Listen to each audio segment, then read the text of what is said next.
Good day, Junior Techies. This is Mrs. Tamalon speaking, and today we are going to look at Activity 5, which is an exam type question.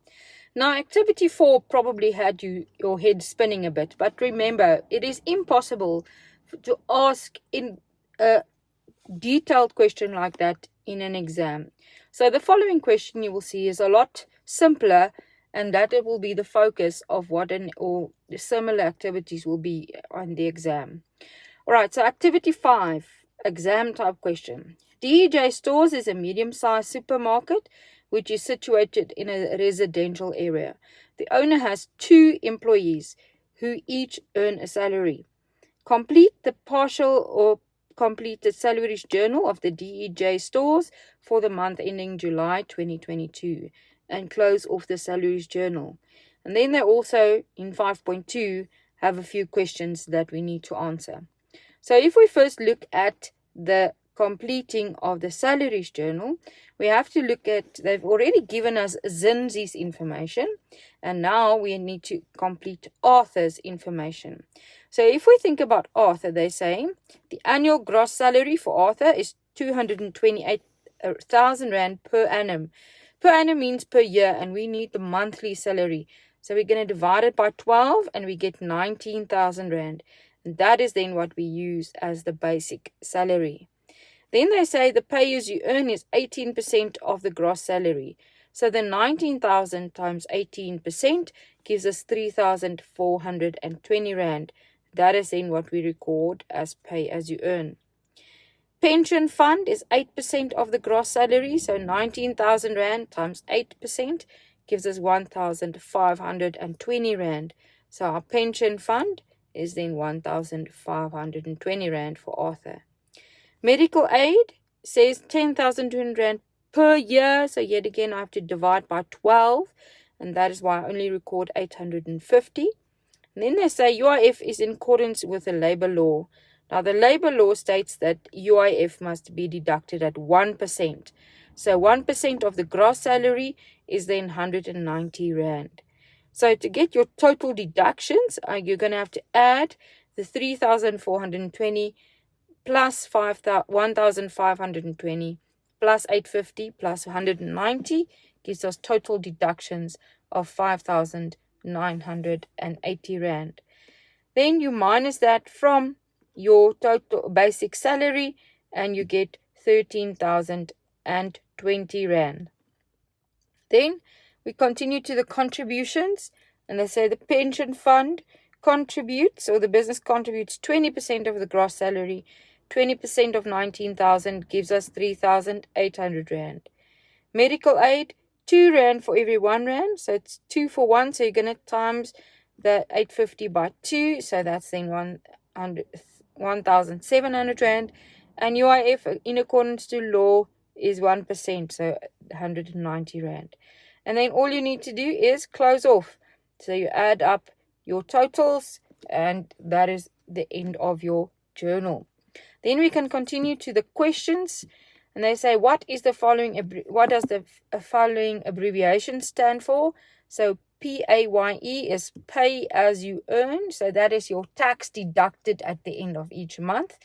UIF is unemployment insurance fund. Briefly explain the difference between a deduction and a contribution. So a deduction is the amount that is deducted from the salary, and a contribution is an additional expense for the business that are made by the employer on behalf of the employees. So the one is part of the gross salary that you minus off before you pay what's left over to the employee. So that's the deduction. And the other one is an additional benefit for each employee that the business pays on behalf of the employee to the fund. And that can be your pension, your medical aid, whatever the benefit might be. Number C, how much money will be paid to pension fund at the end of July?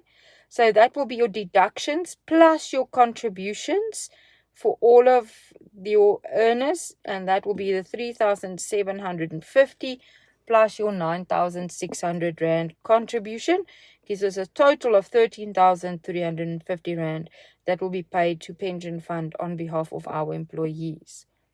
Number D, One of our employees of the business is of the opinion that by joining a pension fund, he is wasting his money.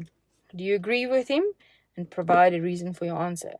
Well, this is a yes or no sort of question. So if you answer no, you can say, okay, it provides a guaranteed income when the employee retires. In other words, no, you don't agree with this person because it's a forced way of saving for your retirement. Or you could say, yes, I agree with him because you can use that money to reinvest and at a better return in the long run. However, he should make provision for his retirement one day. So the yes is on the basis that we assume that if you get that money in cash, you will invest it. And most people are not good with savings. So it's rather better to force people to join a pension fund and force them to save than rely on their good nature on saving and planning for themselves. Then we go to question number E. Apart from paying them a salary, an employee can also grant a fringe benefit to his employee. One such example is housing allowances. Name 2 other fringe benefits which can be provided by an employer. So the fringe benefits are the contributions that the employer makes. And that can be any non-salary, non-cash benefit. So it's not money that the employee gets in his or her pocket. It is an additional amount that is paid on behalf of the employee. So if it's a car allowance, they will pay your car payment. If it's a cell phone allowance, they'll pay your cell phone bill. Medical leave or paid days leave for maternity or whatever, or urgent private affairs or whatever it might be. So it's non-cash. It's not cash in your pocket, but an additional perk or fringe benefit. Then number F, DJ Stores made an EFT for the payment to SARS to settle the pay as you earn for July. Name the accounts to be debited and credited. So SARS pay as you earn is a current liability. So when we pay a current liability, you must debit the liability and credit bank. CPJ rule says credit bank, debit all the other accounts. So you're going to debit SARS, your current liability minusing, and you're going to credit bank, your current asset minusing, with a total of the column for SARS pay as you earn, which is 8,640 Rand. Then number G, it says name the account to be debited and credited when posting the net salary from the Salaries journal to the general ledger. Now, this net salary is the amount that we need to pay to our employees in the future, even though it's a short amount of time, not necessarily. So it's a current liability. So when I transfer it, I'm going to debit the total cost to company, which is our salaries account, and I'm going to credit the net salaries. So debit salaries expense and credit creditors for salaries, and that will be with a salaries amount of 33,720, the total net salaries for the month. Then number H, name the account to be debited and credited when posting to the pension fund contribution from the Salaries journal. Yet again, this is recording the total cost to company.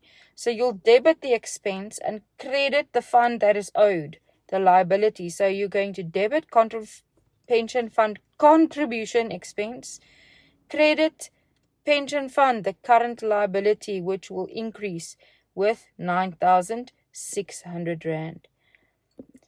So this, as you can see, ladies and gentlemen, is not so difficult and it's much easier. Remember, you can do this, follow your steps, and next time we'll look at another exam type question where we discuss concepts of salaries and wages and ethics. Thank you and goodbye from Mrs. de Melon.